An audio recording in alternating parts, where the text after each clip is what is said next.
क्या आपको पता है कोयला और खदानों के पास इंसान की जिंदगी कैसे होती है? क्या सच में ये लोग भूख लगने पर पत्थर या मिट्टी खाते? और क्या पानी की जगह ये लोग अपना यूरिन पीते? दोस्तों, भारत जैसे देश में बिजली के उत्पादन के लिए कोयला सबसे अहम वस्तु है जो प्राकृतिक रूप से बनता है और इसे खदानों से प्राप्त किया जाता है।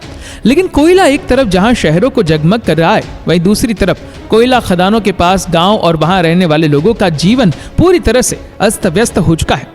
इन लोगों को ना तो पीने के लिए साफ पानी मिल पाता है और ना ही सांस लेने के लिए स्वच्छ हवा। तो सवाल खड़ा होता है कि कोयला खदानों के नजदीक रहने वाले लोग अपना जीवन कैसे बिता रहे। इस बात में कोई दो राय नहीं है कि बिजली और विकास के लिए कोयला अहम है, लेकिन कोयला खनन और उत्सर्जन का असर पृथ्वी और यहाँ रहने वाले लोगों के जीवन पर बहुत बड़े पैमाने पर पड़ रहा है। भारत के छत्तीसगढ़ राज्य में कई कोयला खदानें जहाँ निरंतर खुदाई का काम चलता रहता है।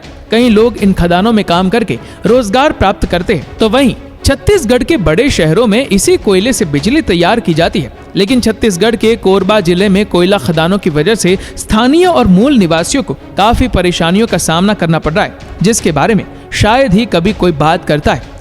कोरबा जिले में कुछ छोटे मोटे गांव हैं, जहां 30 से 50 परिवारों की छोटी आबादी रहती है। ये गांव कोयला खदान के नजदीक ही बसे हुए, जो कभी जंगल और जमीन का हिस्सा हुआ करते थे। लेकिन कोयला खदान की पुष्टि होने के बाद इन जंगलों को नष्ट कर दिया गया और कोयले की खुदाई की जाने लगी, जिसकी वजह से जमीन अंदर ही अंदर खोखली होती जा रही है। और ये गांव उसी खोखली जमीन के ऊपर बसे हुए। जो कंपनियां कोयला खनन करती है वो स्थानीय लोगों को दूसरी जगह बसने का ऑप्शन देती है, लेकिन कोई भी मूल या स्थानीय निवासी अपने हक की जमीन को छोड़कर एक अनजान इलाके में बसना पसंद नहीं करता है, क्योंकि उनके पूर्वजों की जमीन यही है। इन गांव तक पहुंचने के लिए ना तो पक्की सड़क है और ना ही स्ट्रीट लाइट, जबकि ये गांव बिजली पैदा करने वाले कोयले के बेहद करीब है। ये गांव कभी जंगल के बीच थे, जहां आदिवासी और मूल स्थानीय निवासी रहते। आज कोयला खनन की वजह से ना सिर्फ इनकी जमीन और जंगल प्रभावित हो रहे, बल्कि उनको पीने का साफ पानी, हवा और खाना भी नसीब नहीं हो पा रहा है।